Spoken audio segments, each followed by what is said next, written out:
വിജയാഘോഷം അക്രമാസക്തമായപ്പോൾ നിയന്ത്രിക്കാനെത്തിയ പോലീസിനെ ആക്രമിച്ച യുവാക്കളെ പോലീസ് പിടികൂടി മൊട്ടയടിച്ച് തെരുവിലൂടെ നടത്തി.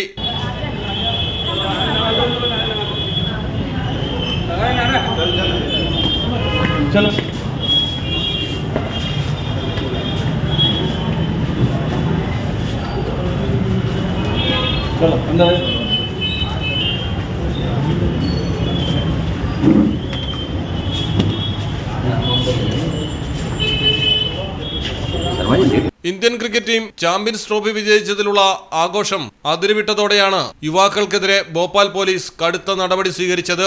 ആഘോഷങ്ങളുടെ ഭാഗമായി ദേവാസിൽ സിയാജി ഗേറ്റിന് സമീപം യുവാക്കൾ അപകടകരമായ രീതിയിൽ പടക്കം പൊട്ടിക്കുകയായിരുന്നു. തടയാനെത്തിയ സ്റ്റേഷൻ ഇൻചാർജ് അജയ് സിംഗ് ഗുജാറിന്റെ നേതൃത്വത്തിലുള്ള പോലീസ് സംഘത്തെയാണ് യുവാക്കൾ ആക്രമിച്ചത്. ഇതോടെയാണ് പോലീസ് 10 യുവാക്കളെ പിടികൂടി മൊട്ടയടിച്ച് തെരുവിലൂടെ നടത്തിച്ച് സ്റ്റേഷനിലെത്തിച്ചത്.